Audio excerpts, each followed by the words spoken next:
అందరికీ నమస్కారం. ఇవాళ మనతో ప్రముఖ ఆధ్యాత్మికవేత్త, famous astrologer doctor Mullapudi Satyanarayana Murthy గారు మనతో ఉన్నారు. వారితో మాట్లాడదాం. గురుగారు నమస్కారం.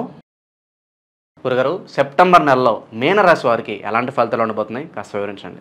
ఈ మీనరాశి 2024 సంవత్సరంలో అద్భుతంగా ఉందని మనం చెప్పుకోవచ్చు. దీనికి పూర్వభద్ర 4వ పాదం వాళ్ళు, ఉత్తరాభద్ర 1, 2, 3, 4 పాదాలు, రేవతి 1, 2, 3, 4 పాదాలు వాళ్ళంతా కూడా ఈ రాశిలో పడడం జరుగుతుంది. ఈ రాశి వారికి మరి జన్మంలో మనకి రాహు ఉన్నాడు, 12ంట శుక్రుడు, శని వక్రించి ఉన్నాడు. అలాగే గురుడు మరి మే 1 నుంచి కూడా 2024 సంవత్సరం నుంచి కూడా మీకు వృషభ రాశిలో ఉండడం జరుగుతుంది.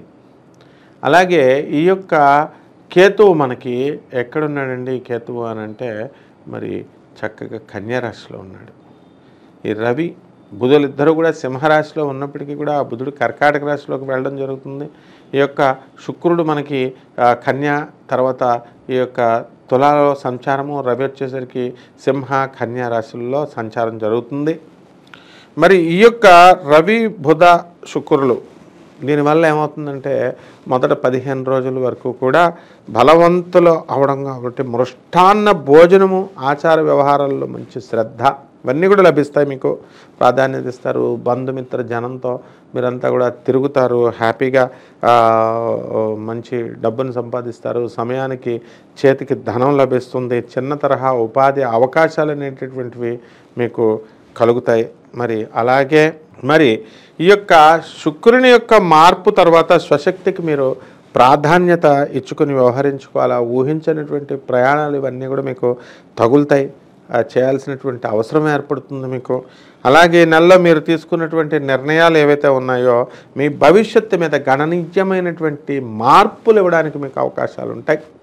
కాబట్టి జాగ్రత్తగా ప్రతిదీ కూడా ఆలోచించుకుంటూ ఏం చేయాలనేటటువంటిది మీరు ప్లాన్ చేసుకోవాలా. అలాగే మీరు అప్రమత్తంగా ఉండాలా. అనేకమైనటువంటి మార్పులకి మీరు స్వాగతిస్తూ రెడీగా ఉండాలా. అలాగే ఆర్థికంగా ఈ నెల చాలా ఒడిదుడుకులు అనేటటువంటివి ఉంటాయి. వ్యాపారంలో లాభాలు వస్తాయి, కానీ ఖర్చులు కూడా చాలా అధికంగా మీకు పెరుగుతాయి. డబ్బు విషయంలో మీకు చాలా జాగ్రత్త ఉండాలా. పొదుపు చేయడం చాలా మంచిదన్నమాట. అలాగే అనవసరమైనటువంటి ఖర్చులు తగ్గించుకోండి. తర్వాత పెట్టుబడులు అన్నీ కూడా జాగ్రత్తగా మీరు చేసుకోవాలా. మీరు ఆర్థికంగా ఆ నిర్ణయాలు తీసుకునే ముందు చాలా జాగ్రత్తగా మీరు ఆలోచించుకోవాలి. కాబట్టి ఎందులో పెట్టుబడులు పెట్టాలా, నిపుణుల యొక్క సలహాని మీరంతా కూడా తీసుకోవడం చాలా మంచిది. అనవసరమైనటువంటి విషయాలకు చాలా దూరంగా ఉండాలా మీరు. అలాగే ఎవరినైనా సరే అనుమానించేటటువంటి ధోరణి ఈ యొక్క రాహు వల్ల మీకు బాగా పెరిగిపోతుంది ఈ నెలలో. ఇది వ్యక్తిగతమైనటువంటి సంబంధాలని మీకు దెబ్బతీయడానికి అవకాశం ఉంటుందన్నమాట. అలాగే సరైనటువంటి నిర్ణయాలను మీరు తీసుకోకపోవడం వల్ల చాలా కష్టమవుతుంది మీకు. అలాగే మాట జారిపోకుండా మీరు జాగ్రత్తలు తీసుకోవాలా. ఇచ్చినటువంటి మాట మీరు నిలబెట్టుకోవాలి అనేటటువంటి కోణంలో మీరు ముందుకు వెళ్ళాలి.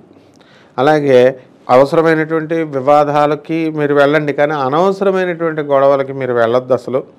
అలాగే ఉద్యోగస్తులకి ఈ నెల చాలా స్థిరత్వాన్ని మీకు ఇస్తుంది.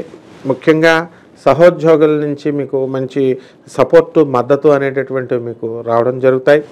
అలాగే మీరు కొత్త ప్రాజెక్ట్స్ టేకప్ చేస్తారు. కొత్త ప్రాజెక్ట్స్ అన్నీ కూడా మీరు పూర్తి చేయడానికి సహకారం, కొత్త బాధ్యతలు మీరు తీసుకుని దాన్ని ముందంజలోకి తీసుకువెళ్ళడం అనేటటువంటిది మీరు చేస్తారు. అలాగే కెరీర్ పరంగా మీరు అధికారాన్ని చూపించేటటువంటి బృహస్పతి మరి మీకు 3వ ఇంట్లో ఉండడం వల్ల మీ కృషికి తగినటువంటి ఫలితం మీకు దక్కుతుంది. అయితే సోమరితనం అనేటటువంటిది చాలా ఎక్కువగా ఉంటుంది. ఈ సోమరితనం వల్ల మిమ్మల్ని ఎవరు కూడా అర్థం చేసుకోరు, నమ్మలేరు. వస్తారన్న టైంకి వెళ్ళలేకుండా ఇలా చేస్తూ ఉంటారు. మరి కొత్త అవకాశాల కోసం వెతుక్కోవడానికి మీ నైపుణ్యాలను మీరు చూపించాల్సినటువంటి, మెరుగుపరుచుకోవాల్సినటువంటి అవసరం మీకు బాగా ఏర్పడుతుంది. ఇది చాలా మంచి సమయం. మీరు మీ పనిని పూర్తిగా దృష్టి పెట్టాలి. కష్టపడి పనిచేస్తే మంచి గుర్తింపు అనేటటువంటిది మీకు లభిస్తుంది. విద్యార్థులకి ఈ నెల చాలా బాగుంటుంది. మరి ఈ యొక్క నెల ప్రారంభంలో బుధుడు మీకు ఎక్కడున్నాడండి అంటే 5వ ఇంటిలో మీకు ఉండడం వల్ల మీకు ఏమవుతుంది, తెలివితేటలు బాగా పెరుగుతాయి. జ్ఞాపక శక్తి, జ్ఞానశక్తి ఇవన్నీ కూడా బాగా పెరిగిపోతాయి. గణితం, గణాంకాలు, ఆర్థిక శాస్త్రం అంటే సబ్జెక్టులలో మీరు బ్రహ్మాండంగా రాణిస్తారు మీరు. అలాగే మీరు చదువుపై మీద పూర్తి దృష్టి పెట్టాలి, ఏకాగ్రత పెట్టాలి. ఏకాగ్రతతో కనుక మీరు చదివినట్లయితే మంచి ఫలితాలు మీకు రావడానికి అవకాశాలు అనేటటువంటి పూర్తిగా కనబడుతున్నాయి. అలాగే మీ సృజనాత్మకతను పెంపొందించుకునేటువంటి కార్యక్రమాలు మీరు చేసుకోవాలి, అవకాశాలు మీరే సృష్టించుకోవాలి.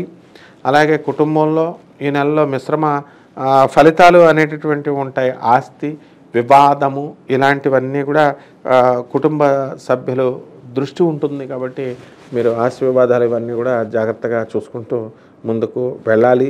అలాగే తీర్థయాత్రలు బాగా చేస్తారు. మరి ఫ్రెండ్స్ స్నేహితులు ఇళ్ళకు కూడా మీరు వెళ్ళడం అనేటటువంటిది జరుగుతుంది. అలాగే కుటుంబ సభ్యులతో మీరు సామరస్యంగా మీరు ముందుకు వెళ్ళాల్సినటువంటి అవసరం ఉంది, ప్రయత్నించాలి. మరి ఈ విధంగా ఆరోగ్యపరంగా కూడా ఈ నెల మనకి అంతగా బాగుండకపోవచ్చు.